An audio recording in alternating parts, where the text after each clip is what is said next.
Friends, आज हम लोग देखने वाले इस वीडियो में फ्रांस की राज्य क्रांति जो कि 9th क्लास के एनसीईआरटी में दिया गया है। ठीक है, क्योंकि हर एग्जाम के लिए खासकर बीपीएससी टीचर का जो एग्जाम देने वाले हैं टीआरई 4.0 उन लोगों के लिए बहुत ही यूजफुल साबित होने वाला है। तो आइए हम लोग बिना देरी किए इसको शुरू करते हैं।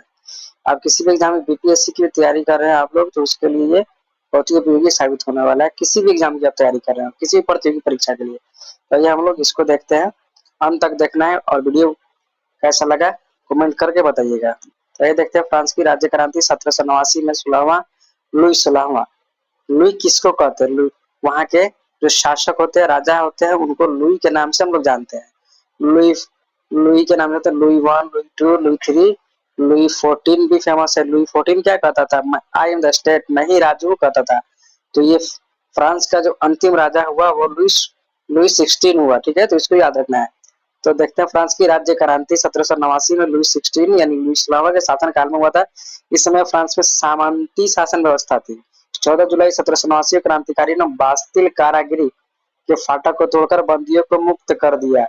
ठीक है, उसमें कितने बंदी थे? तो टोटल तो 7 आदमी थे। ठीक है, 7 बंदी थे, तो उनको वो लोग छुड़ा लिए। तब से 14 जुलाई को फ्रांस के राष्ट्रीय दिवस के रूप में, फ्रांस का राष्ट्रीय दिवस कब मनाया जाता है? तो 14 जुलाई को फ्रांस के राष्ट्रीय दिवस के रूप में मनाया जाता है।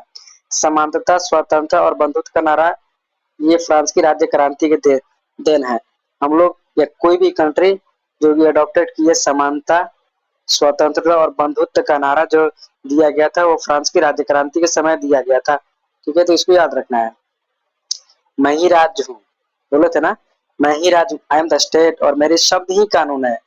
ये कथन किसका है? तो लुई 14वां का कथन है। इसको याद रखना है, बार बार एग्जाम में पूछ के कंफ्यूज करता है। ठीक है, कि राजा की निरंकुशता एवं स्वेच्छाचारिता पर अंकुश लगाने के लिए फ्रांस में पार्लियामान नामक संस्था थी। कौन सी थी? तो फ्रांस में पार्लियामान नामक संस्था थी जिसकी संख्या 17 थी, जिसका गठन न्यायालय के रूप में किया गया। न्यायाधीशों का पद कुलीन वर्ग के लिए सुरक्षित होता था। हम लोग जानते थे कितने स्टेट में बटा हुआ था, तो ये 3 स्टेट में बटा हुआ था, पादरी, कुलीन और सामंती में था। कुलीन करते राजा को और पादरी क्लर्जी जो भी चर्च में होते थे, और ये पद कर ये कर्मानुगत बना दिए गए बना दिया गया था। कर्मानुगत होता था। कर्मानुगत मतलब मेरे बाद मेरा बेटा, मेरे बेटे के बाद मेरा पोता, ऐसे रहेगा। वर्साय के शीश महल का निर्माण किसने किया था? तो लुई 14वां ने करवाया था वर्साय के शीश महल का निर्माण। वर्साय को फ्रांस की राजधानी लुई 14वां ने बनाया था। लुई 14वां ने फ्रांस की राजधानी बनाया था किसको? वर्साय को। लुई 16वां 1774 में फ्रांस की गद्दी पर बैठा। लुई जो 16वां तो बुर्बो राजवंश से वो ताल्लुक रखता था। ठीक है, लुई 16वां की पत्नी लुई 16वां की पत्नी मेरी एंटोनेट ऑस्ट्रिया की राजकुमारी थी। ये भी प्रश्न पूछते हैं बार बार। जब लुई 16वां की शादी हुई तो या फ्रांस की राज्य गद्दी पर बैठा तो उसकी उम्र कितनी थी? तो 20 साल थी। ठीक है, इसको याद रखना है। राष्ट्र की समाधि वर्साय का भड़कीला राज दरबार था। लुई 16वां को देशद्रोह के अपराध में फांसी दिया गया। लुई 16वां को देशद्रोह के अपराध में लुई 16वां को और उसकी पत्नी दोनों को फांसी दिया गया। देशद्रोह के आरोप में उन दोनों को फांसी दे दिया गया। अब देखते हैं हम लोग टाइल। टाइल एक प्रकार का भूमि कर था। ठीक है, और तीथे एक प्रकार का धार्मिक कर था जिस चर्च को देना पड़ता था। ठीक है, टाइल दोनों में डिफरेंस थोड़ा समझते हैं। टाइल, ठीक है, टाइल मतलब लुई 16वां से क्या होगा? लुई 16वां जो सीधा राजा को दिया जाता था, और टाइल क्या प्रकार? तो एक प्रकार का धार्मिक कर था। तो इन दोनों में डिफरेंसेस हम बता दिए हैं। ठीक है, फ्रांसीसी क्रांति में वोल्टेयर, मोंटेस्क्यू, रूसो ने सर्वाधिक योगदान दिया। किस किसने? मोंटेस्क्यू, रूसो ने क्या और वोल्टेयर ने महत्वपूर्ण योगदान दिया था। वोल्टेयर चर्च का विरोधी था। वोल्टेयर क्या था? ये चर्च का विरोधी था, चर्च को मानता ही नहीं था, चर्च को तोड़ ही देता था। रूसो फ्रांस में प्रजातांत्रिक शासन पद्धति का समर्थन करता था। सोचो की अपेक्षा एक सिंह सिंह के शासन का उत्तम वोल्टेयर ने कहा था। ठीक है, 100 चूहों की अपेक्षा 100 चूहों की अपेक्षा एक सिंह का शासन उत्तम है, किसने कहा था? तो वोल्टेयर ने कहा था ये बात। ठीक है, सोशल कॉन्ट्रैक्ट रूसो एवं लेटर्स ऑन इंग्लिश की वोल्टेयर की रचना है। सोशल कॉन्ट्रैक्ट किसका है? तो रूसो का। लेटर्स ऑन इंग्लिश की रचना किसका है? तो वोल्टेयर का है। कानून की आत्मा थी, स्पिरिट ऑफ लॉस की रचना मोंटेस्क्यू ने की थी एवं सरकार के 3 अंगों कार्यपालिका, विधायिका और न्यायपालिका को अलग रखने विषय को बताकर शक्ति पृथक्करण का सिद्धांत दिया था। फ्रांस की क्रांति का सबसे महत्वपूर्ण नारा समानता था, जिससे मध्यम वर्ग ने आगाज किया था। स्वतंत्र एवं बंधुत्व भी क्रांति का नारा था। 18वीं शताब्दी में फ्रांसीसी समाज 3 भागों में बटा हुआ था। ये प्रश्न पूछा था बीपीएससी टीचर में, कितने भागों में बटा हुआ था? तो ये 3 भागों में बटा हुआ था, अर्थात श्रेणी में बटा हुआ था। प्रथम स्टेट में कौन थे? तो ये पादरी होंगे। प्रथम स्टेट में कौन से होंगे? तो ये पादरी होंगे प्रथम स्टेट में। द्वितीय स्टेट में कुलीन या अभिजातीय वर्ग, जबकि तृतीय स्टेट में इसमें देश की 90% जनता थी। इसमें वकील, टीचर सब कोई इसी में थे और उन्हें सभी प्रकार के कर देने पड़ते थे जबरदस्ती। इस वर्ग में व्यापारी, डॉक्टर, वकील, जज, अध्यापक, शिक्षक, लेखक, किसान और मजदूर सभी शामिल थे। मतलब देश के 90% लोग इसमें शामिल थे। तीसरे स्टेट में, सबसे लास्ट का स्टेट में, ठीक है। फ्रांस की राज्य क्रांति के समय फ्रांस की मुद्रा लिब्रे थी, जो बाद में बंद कर दिया गया था। तो प्रश्न पूछता है, फ्रांस के राज्य क्रांति के समय फ्रांस की मुद्रा का क्या थी? तो ये लिब्रे थी। इसको याद रखना। स्टेट जनरल के अधिवेशन की शुरुआत 5 मई 1789 को हुई। स्टेट जनरल के अधिवेशन की शुरुआत कब हुई? तो 5 मई 1789 में हुई।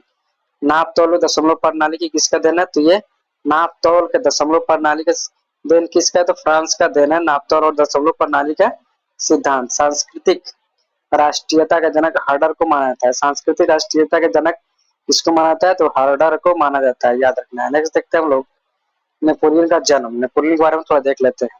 नेपोलियन का जन्म 15 अगस्त 1769 को कार्सिका द्वीप की राजधानी अजासियो में हुआ था, ठीक है।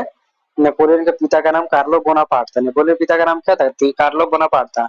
नेपोलियन ने ब्रिटेन के सैनिक अकादमी से शिक्षा प्राप्त किया था। सैनिक अकेडमी से इन्होंने शिक्षा प्राप्त किया था, एजुकेशन प्राप्त किया था। 1796 में नेपोलियन ने इटली में ऑस्ट्रेलिया के प्रमुख को समाप्त कर दिया। फ्रांस में डायरेक्टरी शासन का अंत 1799 में। फ्रांस में डायरेक्टरी शासन का अंत कब हुआ? 1799 में। मतलब नेपोलियन 1799 में प्रथम काउंसिल बना और 1802 में जीवन भर के लिए काउंसिल बना। कौन? नेपोलियन। 1804 में नेपोलियन फ्रांस का सम्राट बना। फ्रांस का सम्राट कब बना? नेपोलियन 1804 में बना था। आधुनिक फ्रांस का निर्माता नेपोलियन को माना जाता है। नेपोलियन की पत्नी जीजेफाइन को तलाक देकर ऑस्ट्रेलिया की राजकुमारी मोरिया लुइसा से शादी किया था, ठीक है। नेक्स्ट देखते हैं हम लोग। नेपोलियन ने सर्वप्रथम इंग्लैंड के बनियों का देश कहा था। नेपोलियन ने इंग्लैंड को बनियों का देश कहा था। किसने? नेपोलियन ने कहा था इंग्लैंड को बनियों का देश कहा था। ट्राफलगर का युद्ध 21 अक्टूबर 1805 को इंग्लैंड और नेपोलियन के बीच में हुआ था। ट्राफलगर का युद्ध, ट्राफलगर का युद्ध हुआ था 21 अक्टूबर 1805 को इंग्लैंड और नेपोलियन के बीच में हुआ था, ठीक है। नेपोलियन ने बैंक ऑफ फ्रांस की स्थापना 1800 में की। नेपोलियन ने बैंक ऑफ फ्रांस की स्थापना 1800 में किया था। नेपोलियन ने कानून का संग्रह तैयार करवाया, जिसे नेपोलियन कोड कहा जाता है। नेपोलियन कोड कहा जाता है, ठीक है। इसको याद रखना है। नेपोलियन को नील नदी के युद्ध में अंग्रेजों ने अंग्रेजी जहाज बेड़ो के नायक नेल्सन के हाथों बुरी तरह पराजित होना पड़ा। यूरोप के राष्ट्रों ने मिलकर 1813 में नेपोलियन को लिपिजिक नामक स्थान पर हरा दिया। उसे बंदी बनाकर एल्बा के टापू पर भेज दिया, परंतु वह एल्बा से भाग निकला और पूरा पुनः फ्रांस का सम्राट बन गया, ठीक है। अंततः मित्र राष्ट्रों की सेना ने अंततः क्या हुआ? मित्र राष्ट्र की सेना ने नेपोलियन को 18 जून 1815 को वाटरलू के युद्ध में, ये प्रश्न पूछता है, वाटरलू का युद्ध किस किस के बीच में हुआ था? तो नेपोलियन और अंग्रेजों के बीच में हुआ था, ठीक है। तो मित्र राष्ट्र के बीच में तो 18 जून 1815 को वाटरलू के युद्ध में पराजित किया और उसे बंदी बनाकर सेंट हेलेना द्वीप पर भेज दिया, जहां 1821 में उसकी मृत्यु हो गई। नेपोलियन को लिटिल कारपोलर के नाम से जाना जाता है। नेपोलियन को लिटिल कारपोलर के नाम से जानते हैं। नेपोलियन के पतन का कारण उसका रूस पर आक्रमण था। नेपोलियन पतन का कारण क्या था? तो उसका रूस पर आक्रमण करना था। इंग्लैंड के वाणिज्य एवं व्यापार का बहिष्कार करने के लिए नेपोलियन ने वहां द्वीपीय व्यवस्था का सूत्रपात किया था। वियना कांग्रेस समझौता के तहत यूरोप के राष्ट्रों ने 1815 में फ्रांस के प्रभुत्व को समाप्त किया, ठीक है।